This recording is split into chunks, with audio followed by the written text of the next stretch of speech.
राजीव जी, हमें लग रहा है कि निशिकांत दुबे ने भारतीय जनता पार्टी को बड़ा फंसा दिया है। तो बीजेपी के संदर्भ में अगर हम लोग देखें, एनडीए के खेमे को देखें, एक तो वहां पे आदिवासी मुख्यमंत्री देख लीजिए, भी अर्जुन मुंडा पहले से, एक वो दावेदार पहले से थे, बाबूलाल मरंडी को ले आए, फिर तीसरे के रूप में अब चंपई सोरेन है वहां पे। तो तीन तीन तो उन्होंने आदिवासी मुख्यमंत्री खड़े कर दिए हैं, और वो आदिवासी मुख्यमंत्री तब वहां पे तीन तीन दावेदार खड़े हैं जब आदिवासी का कोई वोटर भारतीय जनता पार्टी को वोट देने के लिए तैयार नहीं है। आज आप लोग जमीन पे मौजूद हैं, वहां पे क्या परिस्थितियां बनी हुई है। निशिकांत दुबे के जो उन्हीं की सलाह थी, उनको गिरफ्तार कराने को लेकर उनकी अपने मुख्यमंत्री बनने की महत्वाकांक्षाएं थी। और अभी एक चीज और आप देखेंगे कि संथाल परगना के क्षेत्र में निशिकांत दुबे का अलग सा मुद्दा बना रहे हैं हेमंता बिस्वा शर्मा के साथ मिलकर, कि भारी संख्या में बांग्लादेशी शरणार्थी आ रहे हैं, रोहिंग्या घुसपैठिए आ रहे हैं, और वो मुद्दा जमीन पे आपको कहीं पे भी चलता हुआ नहीं दिखेगा, क्योंकि उस मुद्दा को वो लोग जितना ज्यादा उठा रहे हैं, सांप्रदायिक ध्रुवीकरण करने का प्रयास कर रहे हैं, वो मामला भारतीय जनता पार्टी को खुद ही उल्टा पड़ता हुआ चला जा रहा है। बीजेपी उसमें खुद ही घिरती हुई दिखाई दे रही है। लोग ये सवाल पूछने लग रहे हैं झारखंड में कि भाई सीमा पे सुरक्षा की गारंटी किसकी है, यानी सीमा पे क्या अभी भी भारतीय जनता पार्टी की जो बीएसएफ है या तमाम दूसरी एजेंसियां हैं वो घुसपैठियों का कंट्रोल नहीं कर पा रही है। और लोग ये भी सवाल पूछ रहे हैं राजीव जी कि ये जो तमाम घुसपैठियों वाला जो वादा करती है भारतीय जनता पार्टी इलेक्शन से पहले, जहां चुनाव जीतती है उसके बाद क्या करती है। तो ये एक ऐसी स्थितियां है जो मैं कहना चाहूंगा झारखंड के संदर्भ में कि वो बीजेपी अपने सेल्फ गोल, उन्होंने बीजेपी की तरफ से काफी ज्यादा सेल्फ गोल है। अभी अगर झारखंड को हम लोग देखें, आप अभी इसमें गिरिडीह में है, बिल्कुल एक तरह से सेंटर पॉइंट बना हुआ है झारखंड का इसमें, लेकिन झारखंड को देखते हैं तो देखिए कोल्हान के 14 विधानसभा सीटें और संथाल परगना की 18 विधानसभा सीटें, ये दोनों सीटों पर बिल्कुल जो है कि नजरें हैं वहां पे जमी हुई। कोल्हान के क्षेत्र में चंपई सोरेन को लाके, उनके बेटे को लाके जरूर प्रयास किया गया कि कोल्हान में भारतीय जनता पार्टी कुछ चमत्कार करेगी, लेकिन वो तमाम चमत्कार के प्रयास जो है वो जमीन पर विफल हुए। और संथाल परगना में 18 जो सीटें हैं, वहां पे स्थिति ऐसी है कि उन जगहों पे हमें लग रहा है कि ऐतिहासिक तौर पर बढ़त के रूप में जेएमएम है प्लस पूरा का पूरा गठबंधन है, क्योंकि ये ऐसे क्षेत्र हैं जहां पे जेएमएम का भी प्रभाव है, कांग्रेस का भी प्रभाव है और आरजेडी का भी प्रभाव है। सीटों का वितरण बड़ा ही शानदार ढंग से हुआ है। तो इन क्षेत्रों में हमें नहीं लग रहा है कि कोई समस्या की स्थिति है। और जो एक चर्चा जिसकी सभी लोग कर रहे हैं कि इस चुनाव में भारतीय जनता पार्टी के गलत नीति के कारण, एक तो जैसे हेमंत सोरेन को गिरफ्तार किया गया, गिरफ्तारी के कारण जो सिंपैथी फैक्टर था वो तो आदिवासियों में है ही, बाकी दूसरे समुदायों में भी है। आदिवासियों में तो जबरदस्त है वो इम्पैक्ट। तो आदिवासी वोटर्स को तो मैं यहां कहीं जाता हुआ नहीं दिख रहा, लेकिन जो दूसरे उसके परिणाम के रूप में कल्पना सोरेन सामने में आती हैं, जो अभी भी हम लोग उनके फुटेज जो देख रहे हैं सामने में, उनकी कनेक्टिविटी काफी जबरदस्त है।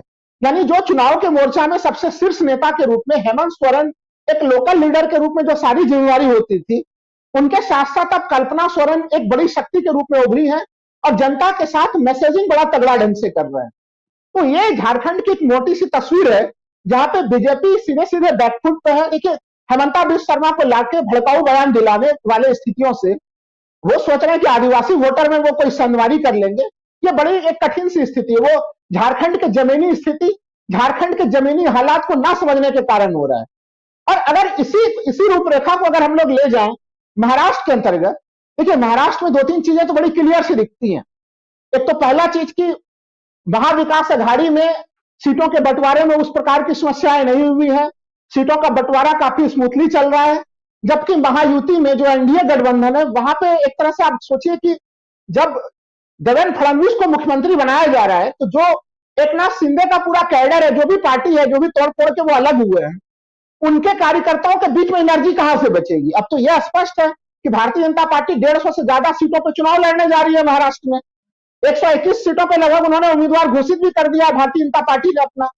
और भारतीय जनता पार्टी का ट्रैक रिकॉर्ड कैसा रहा, 23 सीटों पर वो लोकसभा चुनाव में लड़ी, तब वो 9 सीटों में वो जीत पाई।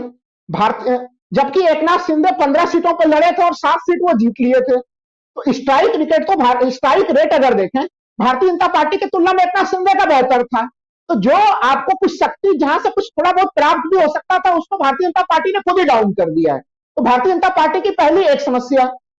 दूसरी समस्या अगर हम लोग देखें, किसी से भी महाराष्ट्र में अगर आप पूछ लें एक तो देखिए उत्तरी महाराष्ट्र का जो पूरा हिस्सा है जो प्याज बेल्ट के रूप में, वहां पे तो महाविकास आघाड़ी काफी मजबूत रूप में है ही, लेकिन अगर हम लोग वहां पे भी देखें महाराष्ट्र के संदर्भ में, तो वहां के एससी वोटर, वहां के एसटी वोटर, वहां के मराठा वोटर्स, वहां के अल्पसंख्यक वोटर, जब मैं महाराष्ट्र गया तो ये पूरा एक पैटर्न के रूप में लोकसभा चुनाव में भी वो वोटर सीधे सीधे दिख रहे थे, एक तरह से महाविकास आघाड़ी के पक्ष में। और उनके बीच में जो वहां पे भी जिस तरह से सांप्रदायिक ध्रुवीकरण करने की कोशिशें भारतीय जनता पार्टी कर रही है, उसमें उनको सफलता मिलना बड़ी मुश्किल चीज है। अब आप सोच के देखिए कि अगर शिवसेना, जो आपने अपने भूमिका में रखा भी कि शिवसेना अगर अल्पसंख्यक को टिकट दे रही है, तो वहां पे भारतीय जनता पार्टी ध्रुवीकरण कैसे करेगी? भारतीय जनता पार्टी के ध्रुवीकरण की सीमाएं बड़ी सीमित होती चली जा रही हैं। हमें लग रहा है उनके लिए परेशानी जो है महाराष्ट्र में काफी ज्यादा है। जो मूलभूत मुद्दा है, हमें लग रहा है महाराष्ट्र का जो सबसे बड़ा मुद्दा, एक तो यह है कि दो दो पार्टियों में उन्होंने तोड़फोड़ की। जैसे हम लोग जब झारखंड की बात करते हैं, तो झारखंड में भारतीय जनता पार्टी की सबसे बड़ी गड़बड़ी अगर मुझे लगती है रणनीतिक तौर पर, हेमंत सोरेन को गिरफ्तार करना था, और वो फैक्टर से भारतीय जनता पार्टी अब तक मुक्त नहीं हो पाई है। उसी प्रकार महाराष्ट्र में दोनों पार्टियों के साथ जो तोड़फोड़ की स्थिति हुई वो तो हुई, लेकिन महाराष्ट्र के प्रोजेक्ट को गुजरात ले जाना एक ऐसी स्थिति है जिसको कोई भी व्यक्ति स्वीकार नहीं कर सकता। आप भले ही तमाम आप लाडली योजना ले आइए, भाइयों के लिए भाऊ योजना ले आइए, ये तमाम प्रकार की चीजें हो रही है, लेकिन जो सेंटिमेंटल चीजें हैं, जो सहानुभूति की चीजें हैं, उसका कोई उत्तर भारतीय जनता पार्टी नहीं दे पा रही है। और जिस प्रकार से एक पक्षी रूप से भारतीय जनता पार्टी के जो तथाकथित चाणक्य महोदय वो टिकटों का वितरण कर रहे हैं, अपने घटक दलों को कोई वो विश्वास में नहीं ले रहा है, वो तो वहां पे कहीं कहीं महायुति में एक अविश्वास की रेखा है, जबकि महाविकास आघाड़ी में वो विश्वास पूरी तरह से, कॉन्फिडेंस पूरी तरह से है।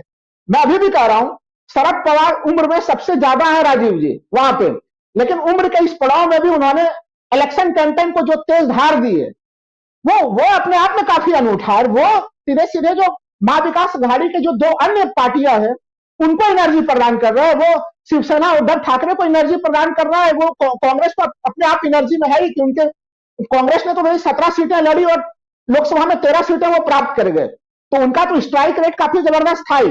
तो हमें नहीं लग रहा है कि महाराष्ट्र में कोई समस्या की स्थिति है। और जहां पे झारखंड में आप मौजूद हैं, इस समय गिरिडीह में मौजूद हैं, यहां की स्थितियां भी भारतीय जनता पार्टी के लिए काफी कठिन परिस्थितियां हैं, क्योंकि बीजेपी जो जमीनी मुद्दे हैं उन मुद्दों के ना आधार पर लेके एक आर्टिफिशियल मुद्दों को लेकर वो कवर करने का प्रयास कर रहे हैं। अगर वो इस सरकार की विफलताओं के को उसको गिनती कराते, मुख्यमंत्री की गिरफ्तारी का प्रयास ना कराते, तो ये चुनाव एक अलग दिशा में जा सकता था, लेकिन वो कोई स्थिति यहां पे नजर नहीं आ रही। आप सोच के देखिए कि भारतीय जनता पार्टी कितनी डरी हुई है झारखंड में। आजसू के साथ 2019 के विधानसभा चुनाव में इन्होंने कोई गठबंधन नहीं किया, उस समय कॉन्फिडेंस में महसूस कर रहे थे, लेकिन इस बार डरे हुए हालत में है। आजसू के साथ इन्हें गठबंधन करना पड़ा है। 2019 के विधानसभा चुनाव में भारतीय जनता पार्टी जो लड़ी थी उससे कम से कम 11 सीटों पे कम थे झारखंड में, इस बार भारतीय जनता पार्टी लड़ रही है। तो भारतीय जनता पार्टी को समझ में आ रहा है कि गठबंधन के सहयोगियों के साथ संहितापूर्ण धर्म निभाना बड़ा एक आवश्यक तत्व होता है, जिसका वो प्रचंड बहुमत में सत्ता में रहने के कारण उन चीजों का प्रयोग नहीं कर रही थी।